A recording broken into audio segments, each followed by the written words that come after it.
Thank you. Thank you very much. Tonight, we're going to talk about the women of World War II. And when I got into subject matter, I found it as very large in scope. And so what tonight we're going to talk about is basically a summary of what I found. We'll start off, the American women during World War II wore many hats. Many went to work in war-related industries in the late 1930s, and some went into the military. The participation of American women during World War II were minimized during their lifetime. Their efforts and sacrifices were secondary to those of their fathers, their brothers, even their sons, and any male relative. This was a standard societal view of women's role at the time. During the war, women began intruding on male-dominated jobs and work in furtherance of the war effort. Sanctioned by government, but not by the male-oriented society in which they struggled for recognition and equality. Now let us take a look at what women did during the war and why their efforts were not recognized in their lifetime. Let us start with the Great Depression. I go back one, here we go, of 1929 to approximately 1940. Almost 30% of Americans of working age were out of work, some near starvation. These were times were desperate for many Americans. The Depression early years were much harder on men in that the stock market crash of 1929 affected mostly heavy industry, such as steel, rubber, and chemicals that had mostly male employees. Most females who did work during this period were in domestic or light manufacturing industries that rebounded a little quicker and faster than the male-dominated heavy industries. Still, women's wages, no matter the job, were always lower as compared to the men. The Depression was bad for women. 2 million women who had jobs or were seeking jobs lost them by 1931. In 1932, 4 million were either out of work or were seeking employment. Many women were forced to find work because their husbands were laid off and were working for much lower wages. Many women became the sole support of their families. A third of Depression-era female workers were married. This is a 50% increase since the 1920s.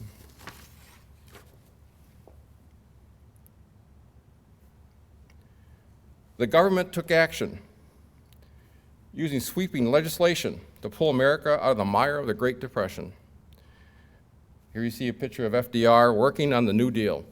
What was the New Deal? It was a conglomerate of various public finance programs. It was enacted in 1933, included the National Recovery Administration, the Works Progress Administration, the WPA was well known, the Social Security Program, which lasted, Fair Labor Standards, FLSA, which also lasted, and the Wagner Act.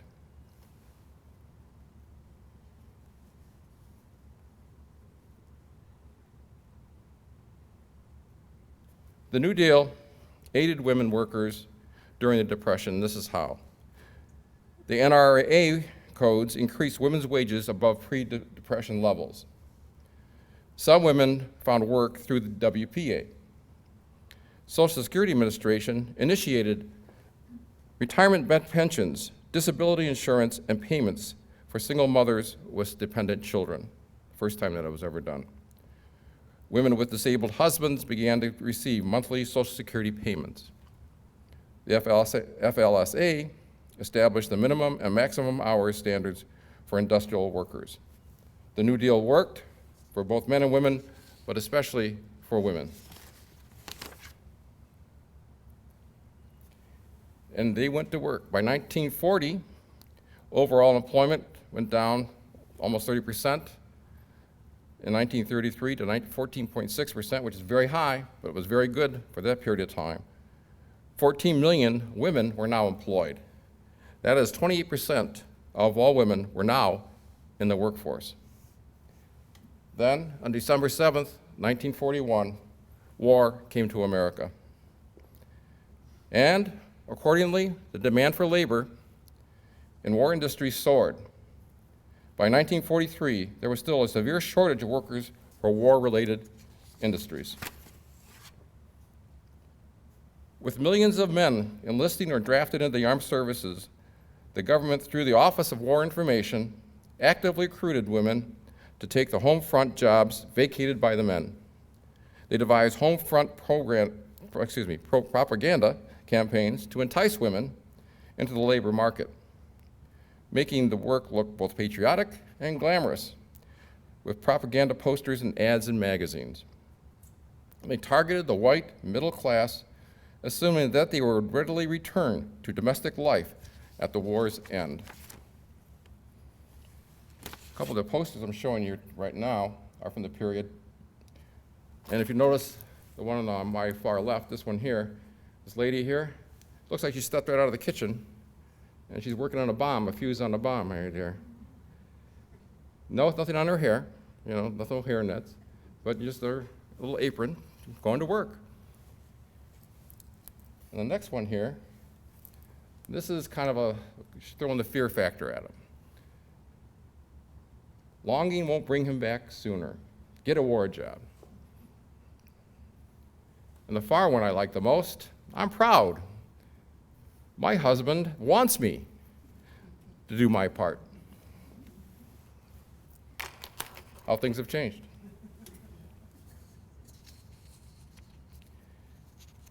And we're probably very familiar with this poster to my left. J. Howard Miller was hired by Westinghouse Corporation to create posters for its factories. "We Can Do It" poster was only displayed for 2 weeks in February 1942 at the Westinghouse factory in Connecticut. 2 weeks. And it was taken down and lost, basically, until the late or early 1970s. And somebody found it and said, "Hey, that's Rosie. That's Rosie the Riveter." Miss Doyle, who was the model for this, she's from Michigan. Her name was Geraldine Doyle. And she was unaware that she was the model for this poster until 1983. Was she surprised? This is really the first Rosie the Riveter. This appeared on the Saturday Evening Post, May 29th, 1943 edition by Norman Rockwell. Rosie was a fictional character created by the artist that became an iconic American image. And he also had, Rockwell did, a sense of humor. If you notice, you can barely see it right here, it's a dainty little lace hanky out of her hip pocket. And right here, her foot is stepping on Hitler's Mein Kampf, My Life by Adolf Hitler.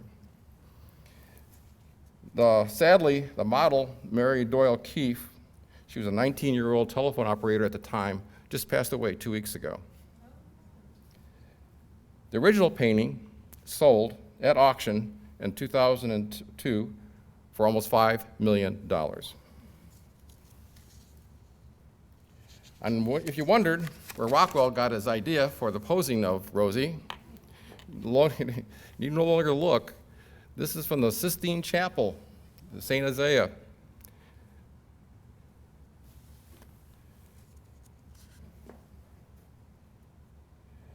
This is Rosie to the rescue. This was his Liberty Girl in her Jack of Trades outfit.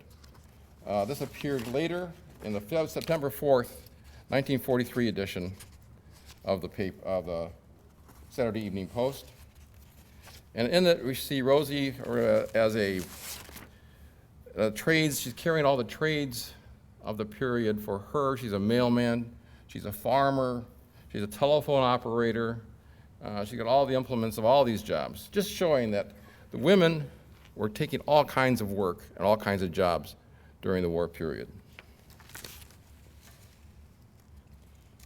And indeed they did.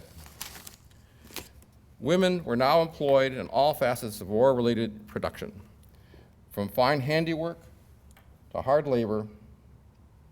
There's some pictures here from the period. There's a black Rosie the Riveter right there.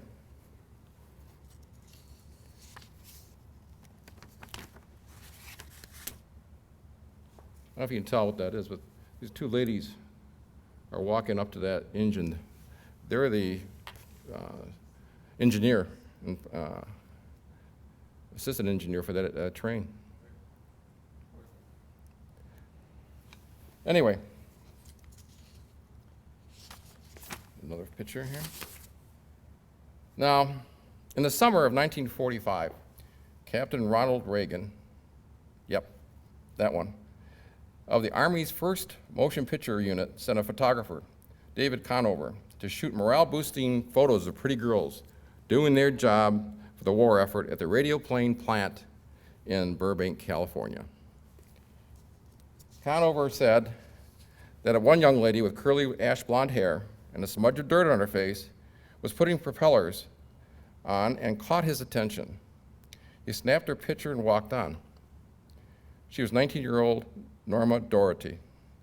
As soon time later, he did her first photo shoot, and we all know her as Marilyn Monroe. The photographer Conover would not learn until 1953 that the Norma Jean Doherty was now in fact Marilyn Monroe. Her ex-husband, James Doherty, by 1950 was a policeman, and that year was one of the policemen who held back the crowds at the premiere of Monroe's movie, The Asphalt Jungle. Can't make this stuff up. Here we have a publicity still of Veronica Lake, who was very famous during the war period, long tresses, got her hair caught in the machinery. And that was a situation for a lot of women. They had to dress for the factory or for industry. The hairstyles were based on the safety hairnet that women wore in factories, the big bun in the back you see here. During the war years, fashion tended towards comfortable and practical clothing, especially the wearing of pants, which is really a radical thing. If you talk to your grandma or your great-grandma about 1940 and women wearing pants, you might get an earful. Rationing indirectly created new clothing materials such as nylon, plastic, hemp, and cotton synthetic blends that popularized ready-to-wear clothing. This was the birth of sportwear.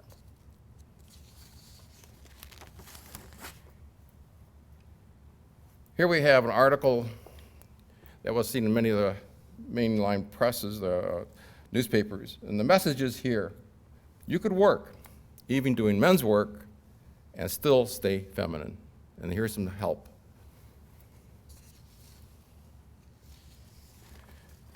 Now, in these two posters here, note the red lipstick, bright red lipstick. There's a reason for that.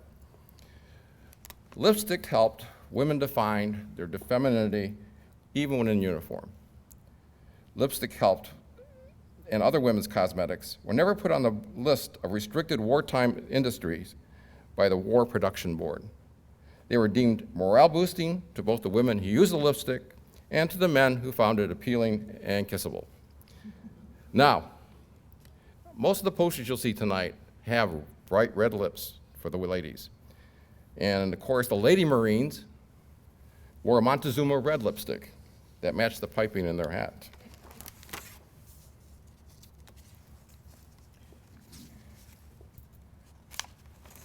The government's strategy was to bring women into the workplace as temporary replacements for male workers. The government assigned the Office of War Information the responsibility to entice women into war jobs. Women were the primary readers of magazines, and magazines became their primary message vehicle. Magazines at the time were facing huge business losses without home products to sell. By forming an alliance with OWI, advertiser companies were able to keep their names in the public eye by using patriotic themes and to entice women into the workplace and enforce their commitment to work till victory, which is the duration of the war. These ads also emphasized that women could work for the duration of the war, implying that they should stand aside when the men came back. And these are very plentiful if you look at the old Look and Life magazines. They're really telling the story about the war, but yet here is the names of the corporations that are supporting it. So they kept their names continually. Now, this is really the beginning of what Dwight Eisenhower later called the military-industrial complex. This is when the government and the private sector came together with a common goal, and that was survival. And the working women of the United States, this occurred. Here's another happy little scene. The ladies getting their money, getting their paycheck. Women were getting money. And this caused a societal transformation. And World War II would accelerate the societal transformation of women. Some common views of women prevalent in American society in the 1930s were passive, giving away to male decision-making, emotionally and physically weaker, and naturally inferior. When women were actively recruited to work in war-related jobs, many saw problems in that it would cause family instability, the gender roles would be confusing. What would the status of the husbands be for the working women? There would be moral laxity. Women could not be trusted outside the safe confines of the family home. These views and attitudes would gradually subside as more and more women entered the workplace of men and did their jobs. Both industries and the general public started to accept, if only on a temporary basis, that women could do and would do the work given to them and do it well. Women working in the war-related industries were earning more money than they ever dreamed of, though they were paid on a much lower scale than their male counterparts, usually 50 to 75% lower. They were now the major domestic consumers in wartime America. This economic power helped women gain confidence, self-esteem, and self-reliance as they mastered their work and lives, and most of all, they found that they were worth something outside the home. With the men off to war, the women at home had to take on a lot of additional responsibilities.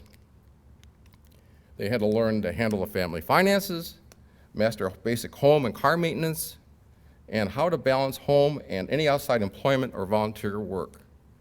War industries found that women could do the work previously done by men, work harder, and complain less than men.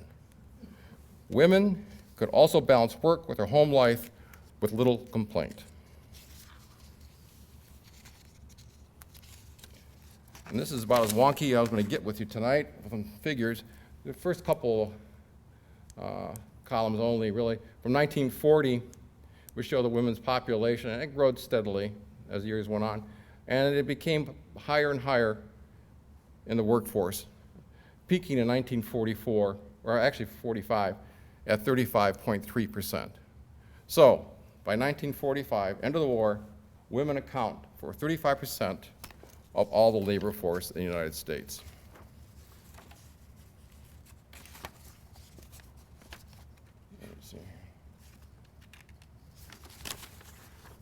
The total women worked in 1940 was 14.7, and the total women in 1944-45, as you see here, is a little over 19,800,000. At least a 5 million jump.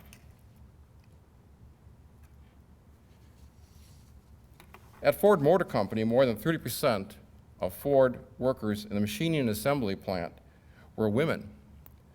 They built Jeeps, tractors, and B-24 bombers. In 1944, skilled female workers made an average of $31 per week, while skilled male workers made $55 per week. Basically, the average American family stayed intact during the whole duration of the war, meaning that there's a wife and husband and child or children involved. Only 8% of all married women had husbands in the military between 1942 and 1945. Women at home were encouraged to follow rationing guides by canning and using victory gardens to supplement family diets. And this is another huge campaign that went out throughout the duration of the war. Here's a few more posters in a picture here. So the women are united. They got the flag, they're flying the flag there, getting the paper and metal and bones.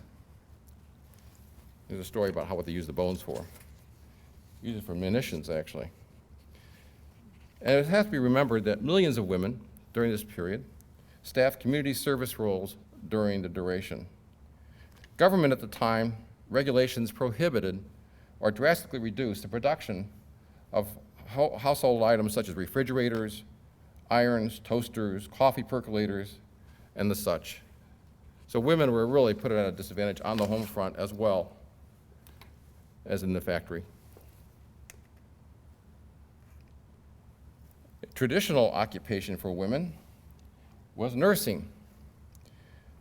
At the time the war started in 1941, there was approximately 1,000 Army and Navy nurses that were still active. The Army Nurse Corps was founded in 1901. Founded in 1901, only single women need apply. During World War I, female civilians worked overseas as independent contractor volunteers for the Army. They had no official status and had to obtain their own food and quarters. Only 10,000 volunteer nurses served in hospitals and ambulance companies overseas. These volunteer nurses had no legal protection or medical care and were not entitled to disability benefits or pensions that were available to military veterans. Nurses were retired in the Navy, the Army nurses were required to have graduated from a civilian nursing school, were white, unmarried, and would work as a volunteer. Try to find somebody like that today. In 1920, the Army Nurse Corps received officer equivalent rank and wore Army rank insignia on their uniforms. However, they did not receive equivalent pay and were not considered a part of the U.S. Army. They were discharged for being married or pregnant.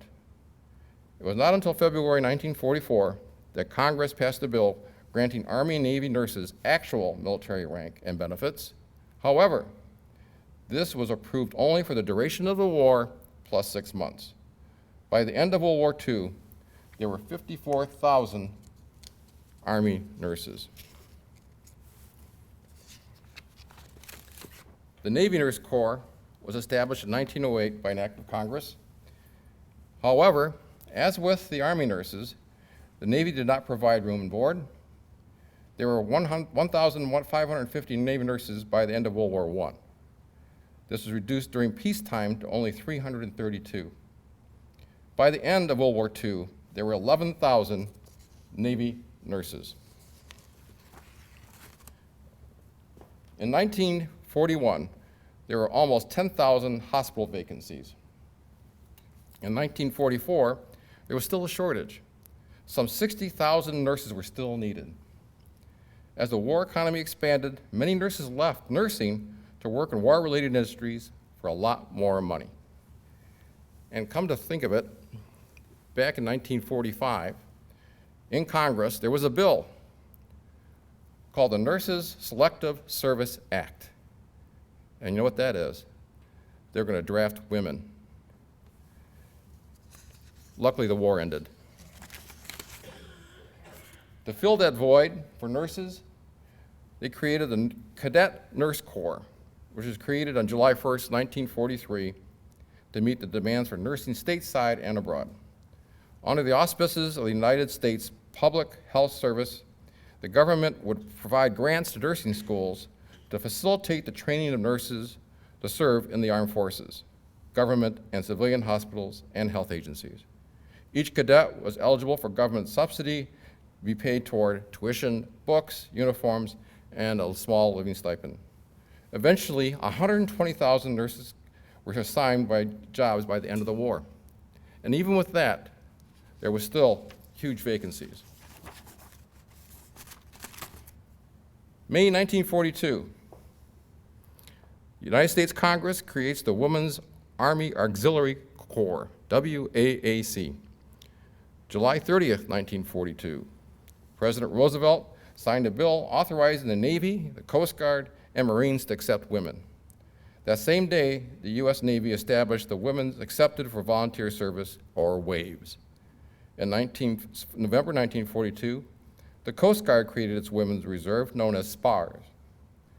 In February 1943, last but not least, the Marine Corps established the Marine Corps Women's Reserve. Now, with all these women going into service, military service, there was a reaction. And typical reaction was from Congressman Hoffman of Michigan, who stated, "Take women to the armed services in any appreciable number, who will then manage the home fires? Who do the cooking, the washing, the mending, the humble, homey tasks to which every woman has devoted herself?" And Representative Hoffman was not alone in those feelings. Now we'll talk about the Women's Army Corps. Now, the purpose of the WAAC at the time was to release men for combat duty. It would function separate from the regular Army and was considered a temporary measure. The Army would provide uniforms, food, living quarters, and medical care. However, they would receive lower pay than men of comparable rank and would not receive any veterans benefits. They could go overseas. If captured by the enemy, they would not be given the prisoner of war protection that men in the regular Army were guaranteed. The first commander of WAAC was Oveta Hobby, who had served at the head of the Women's Interest Section in the War Department. To attract women, Hobby had to convince women that the WACs could still be ladies, truly feminine by society standards. And you see here a couple of posters of the period trying to do that. Notice the red lipstick. Here's a couple more posters. And we'll talk about the difference between the WAC and the WAC a little later. The Army learned to appreciate the women soldiers for their dedication and skills. The deployment of WACs, as you see here, 40% in the Army Air Force, 40% in the Army Services, and 20% on the Army Ground Forces. And you can see what type of jobs they had in each. The most grudgingly taken was the Army Ground Forces. They didn't want women, period. They had a problem with WACs as soon as it was instituted, and this was rumor and innuendo that WACs, there's a WACs on parade, 9% of WACs were prostitutes. 40% of overseas WACs were pregnant. WACs stationed at a local bases were overwhelming the restaurants and the beauty shops. Is there no end to it? Many soldiers believed that WAC duties included keeping the men happy and that contraceptives were issued to each WAC. Some stateside male soldiers did not want to be freed for overseas duty, nor did their family or friends. They were probably the most vocal against the WACs. A congressional inquiry proved that all these accusations to be totally false, but still the damage was done, and it took some time for them to repair the image of the WAC program. And if you want to know where the phrase booby trap came from, I think you're looking at it. I just thought that was kind of interesting. And men had a problem. Good girls, bad girls, what are we talking about? They were confused. If these women pictured here, some starlets here, were to be desired and worth fighting for, how could they know which one was good and wholesome and those who were not? Because they kind of looked the same. Wholesome pinup girls looked very similar to the unwholesome women that soldiers were encouraged to avoid. So there was a problem there. And here's some of the subsequent softening of the WAC image. You see both WACs now, and I'll tell you about the WAC in a second. But again, look at that lipstick on all the ladies. They're not going to lose their femininity even because they're wearing a uniform. In November 1942, General Dwight Eisenhower requested WACs for overseas duty in North Africa. With WACs going overseas, and possibly in harm's way, the United States Congress passed a bill in July 1943 converting the WAAC into the Women's Army Corps. This bill established the WAC as a full member of the regular Army, they would receive the same pay, rank, privileges, and protections as men in the regular Army. The Navy's first female commissioned officer was Mildred H Mcafee, who had been president of Wellesley College and became the first director of the Women Accepted for Voluntary Emergency Service, or WAVES. By mid-1943, WAVES made up a majority of personnel at many stateside naval air stations. They did not go overseas. You can see in this last poster down here, money was sort of an enticement to get them to enlist. But still, at these rates, it was not even close to what they could receive from the war munitions industries, war-related industries. But the WAVES did all kinds of jobs. They were mechanics, they were aircraft mechanics, worked on engines, they were parachute riggers, and doggone it, they were just glad to be there. WAVE enlistments through the years, starting 1941 was at 0. We end up, the total for the duration of the war, of 95,463 WAVES.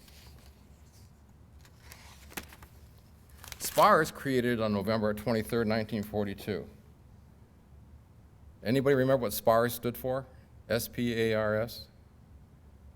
It's kind of a trick question.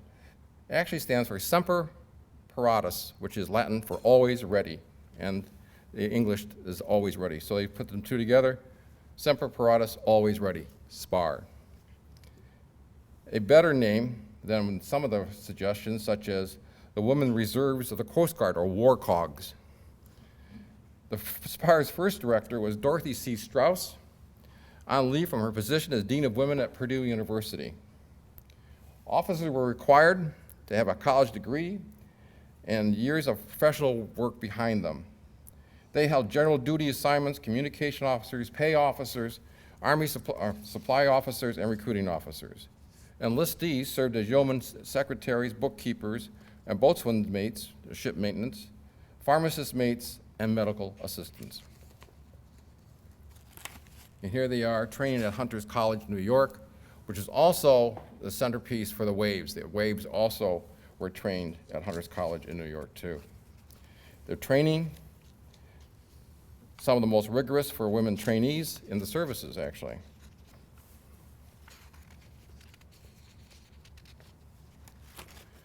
A handful of SPARs participated in a top-secret military communications project known as LORAN, L-O-R-A-N, Long Range Aid to Navigation. You gotta remember, everything in the military is an anagram. This is how they do things. LORAN monitoring stations were placed along the American coastline, operating 24 hours a day, determining the exact location of ships and planes in transit. And I got to know this lady. I work at the Plymouth Historical Museum, and she was one of our volunteers there. And during the war, she worked on this top secret project, the LORAN system, off the coast of Florida. And she would tell me stories that they had little screens, oscilloscope type screens, and little dots on it representing the ships out in the ocean, just a few miles off the coast of the United States. And they would monitor these blips on the screen. And every once in a while, one blip would disappear.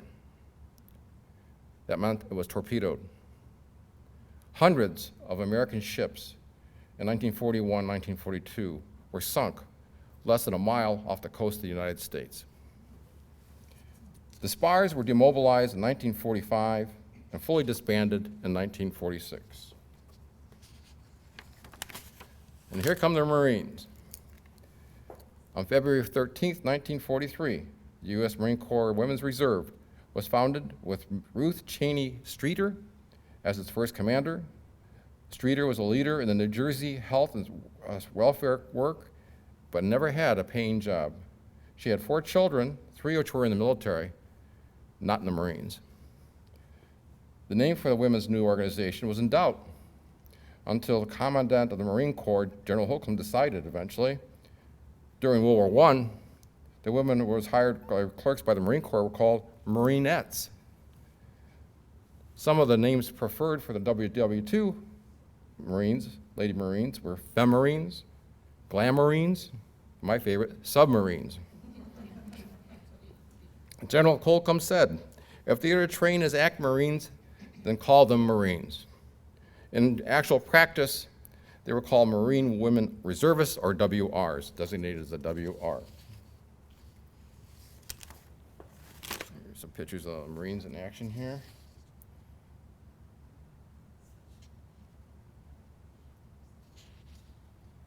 The only women's service to receive actual combat training. They received the same training as the men. There was no exception. And 40% of Marine women reservists held jobs in the aviation field. And you're gonna see this a lot, not only in the military, but in the private sector. You gotta remember, the aviation field at that time was relatively new to this country. And this way, it was not a male-dominated yet. So women were able to get their foot in the door on these factories and in the service. Anything with aircraft involved, maintenance, flying them, etc., everything.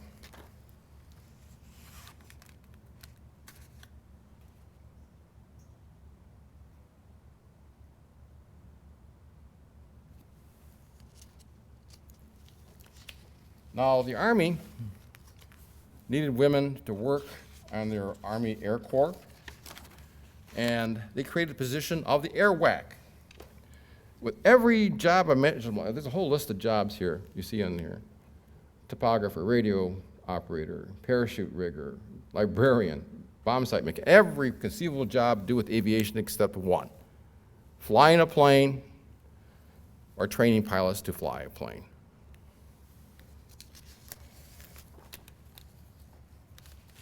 This is when we're going to talk about the WASPs. In 1942, a small civilian group of female transport pilots was formed with the Nancy H. Love as their leader. It was created with the support of the U.S. Air Transport Command.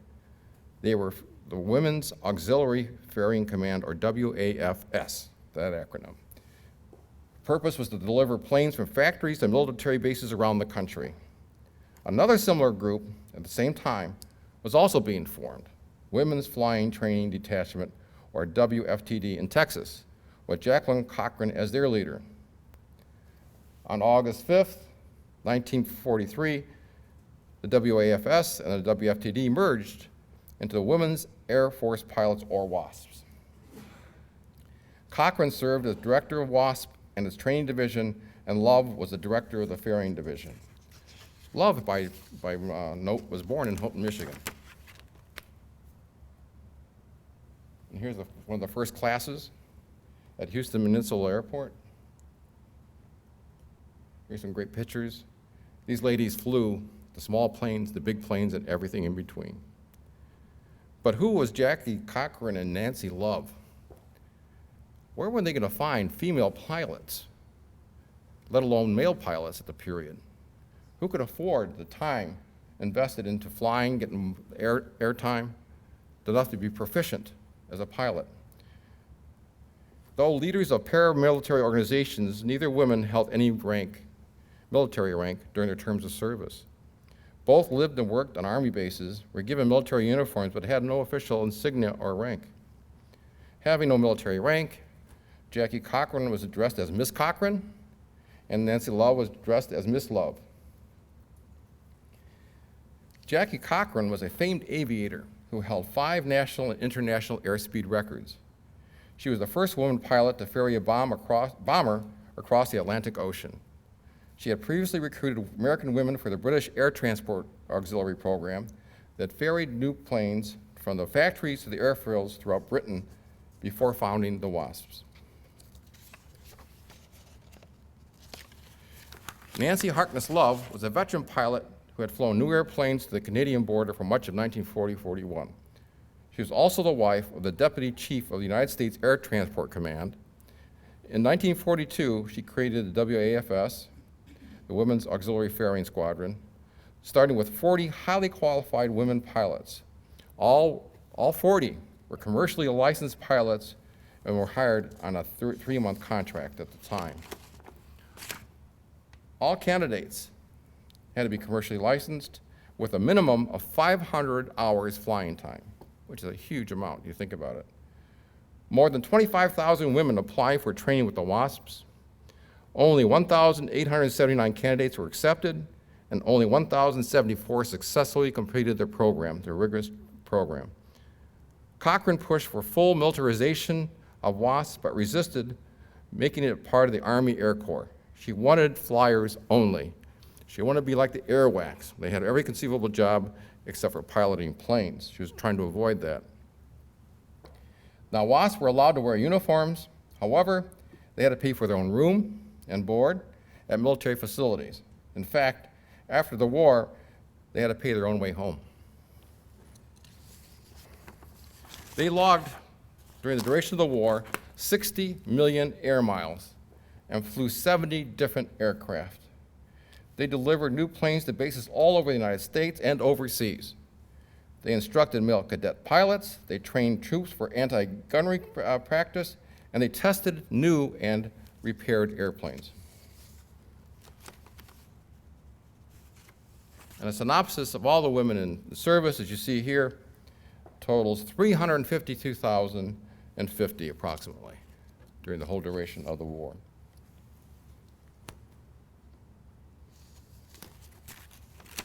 They came to the factories. They joined the military by the thousands. These American women found that through work, either military or in the private sector, they found self-worth, independence, and common cause with other women.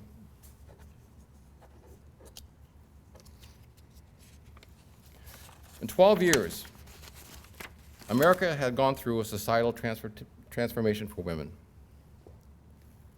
Starting the Great Depression, women, due to economic necessity, started leaving the sanctuary of the home for work outside the home, doing what was traditionally considered women's work, such as domestic and other homes, nursing, weaving, sewing, and needlework in small industries. World War II drastically changed women's job descriptions and propelled them into the shops, the factories, and the offices doing what they considered men's work. Women in industries discovered that women could do practically any work and do it well. Women also made great inroads by volunteering as nurses and entering all of the armed services, showing again they could and would perform any duty before them and do it well. After 1945, there was no going back.